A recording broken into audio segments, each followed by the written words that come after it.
All right, guys, this is the real deal. I hope you guys are watching this video where you can stop and think. It's really important to push pause and stop and think. Hopefully you started with watching this video because it kind of helped my brain kind of wrap around this idea of what this delta means and what the epsilon means. He talks about throwing this ball and this being a distance and this being a distance. So you really need to go back and watch that first.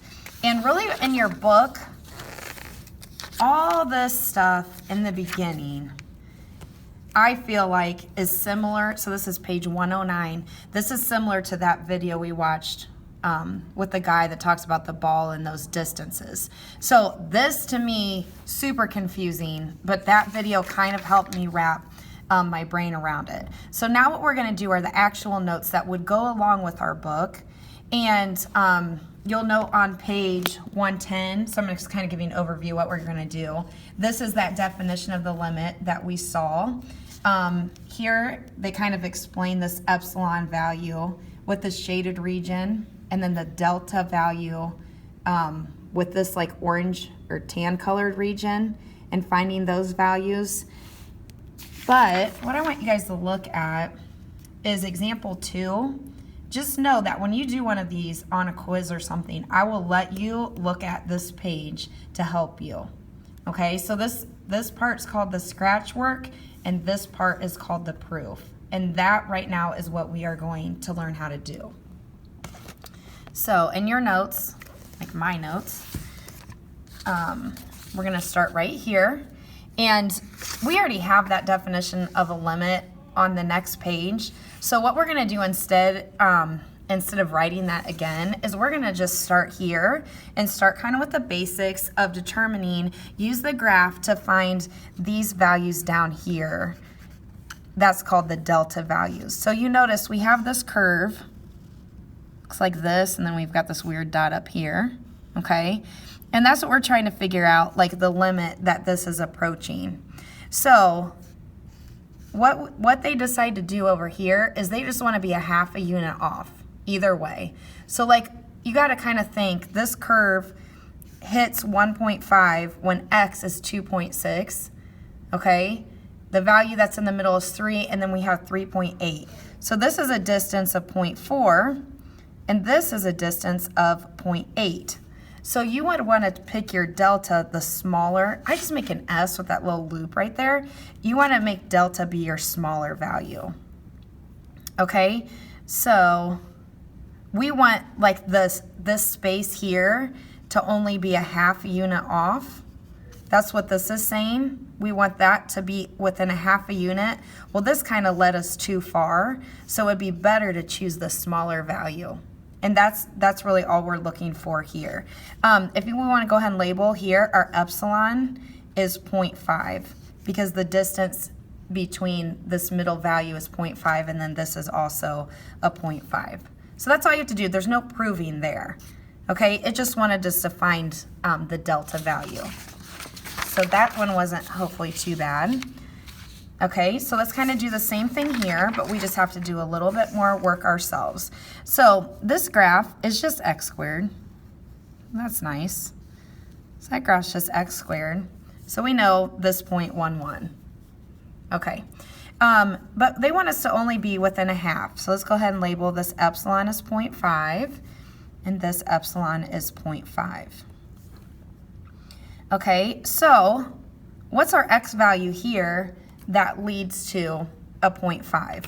So it's kind of like saying, you know, if you had an XY chart like this, we want our y value to be 0.5, okay? Y equals x squared, so to get that value, we're gonna do the square root of 0.5, which is 0.7071. That's this question mark, 0.7071. And to get this question mark, when does the graph hit? There you go. When does the graph hit 1.5? Well, we're going to take the square root of 1.5. And that's 1.225. Okay. So what we see here is that you want to figure out which of these distances is smaller. So that's obviously 0.225. And let's just double check 1 minus 0.7071, 0.29. Okay, that's higher. So our smaller one would be 0.225. So our delta should be set at 0.225. Or less than. I mean, that's even better. The closer you get, the better we have. Okay, it's proof time. So here we go. I'm going to use page 112 to help me out, and you guys can feel free to go to page 112 as well. So you start out with this, what's called scratch work, and then you use that to lead you into the proof. So if you want to have, oh man, my phone's going to fall. If you want to look at page 112, example 2 for help, okay? But I'm going to go through this. I'm going to go through this with you. So to start off with your scratch work, what you do is you say 0, and then this is a distance. Okay, so let's talk about why we did that. We want our x to approach 4. So we're saying, hey, our distance, remember absolute value tells you a distance. Our distance from 4, we want that to be lower than what's called delta. Okay, and then the function, remember from the definition,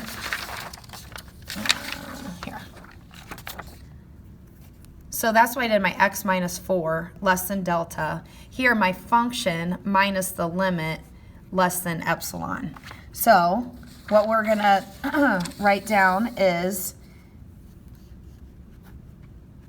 2x minus 5 is our function, minus the limit is 3. Maybe we should label that right here. This is the limit. This is your a value. This is your function. Okay, so 2x minus 5 minus 3, we want that to be lower than epsilon. Okay, here's the trick. You want to get this to look the same as x minus 4. This is like called the scratch work. Okay, well you guys know this is just 2x minus 8 is less than epsilon. We can factor a 2 out is less than epsilon. We can take epsilon divided by 2 to get these the same. So what we want to do with our delta is we want to say, hey, delta is equal to epsilon over 2. And now we're going to write the proof. And again, I'm looking at page 112 to help me write this proof.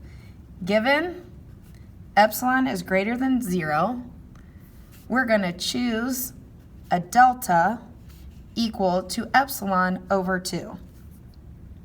And then we're basically going to restate this.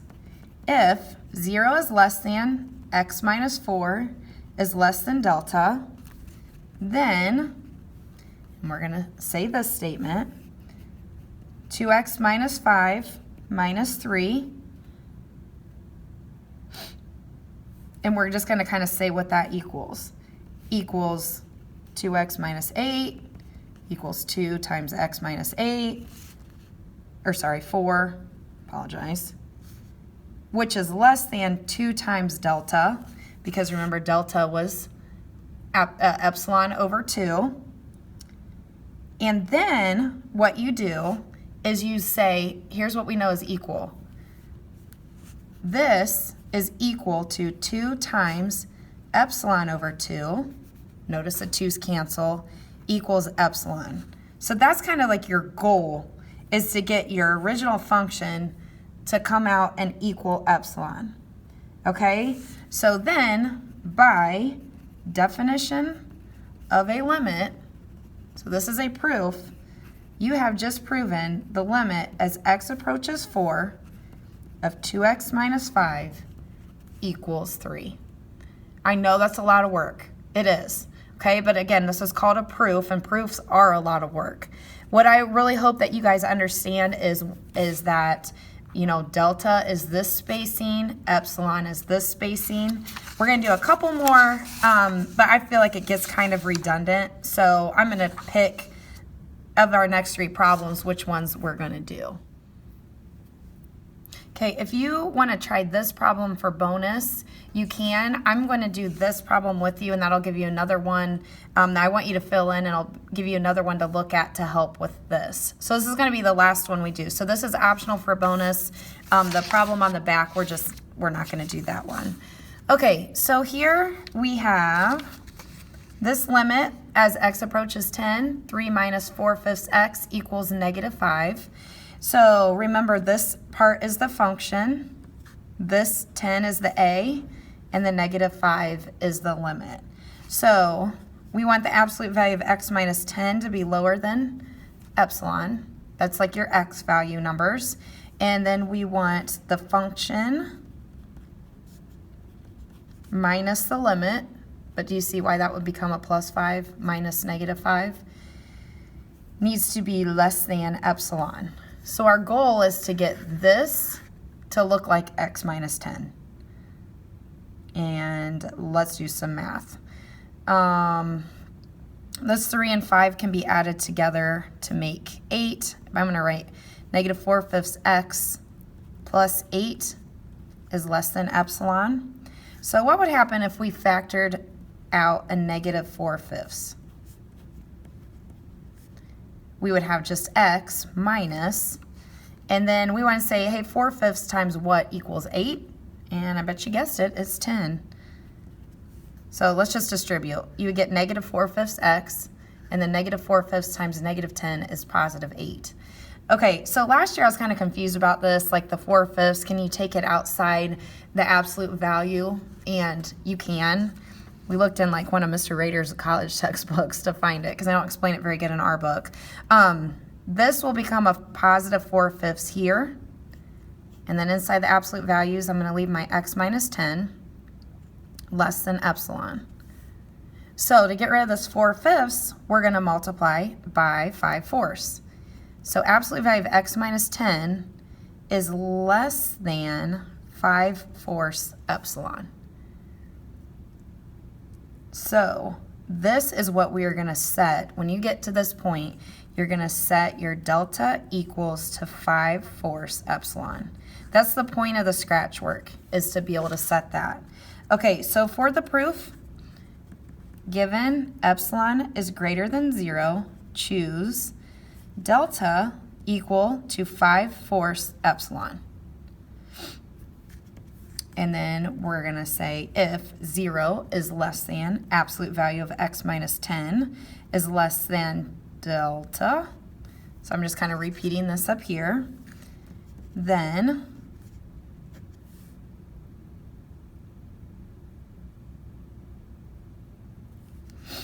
sorry, I kind of jumped to this spot. I'm just kind of seeing myself work. -4/5 x plus 8. We can rewrite as +4/5 on the outside because of the absolute value times x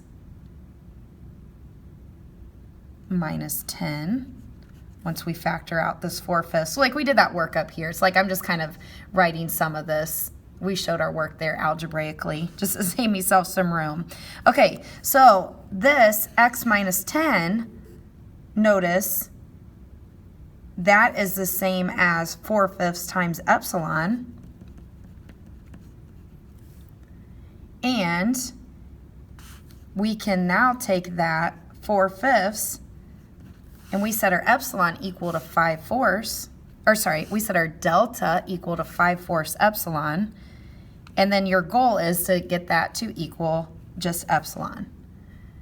So this is how you prove, and this is how you show your work. And then you say, by definition of a limit, here's what's cool, these 3 little dots, this means therefore. Therefore, by definition of a limit, and then you just kind of restate the original problem. The limit as x approaches 10 of 3 minus 4/5 x does equal -5.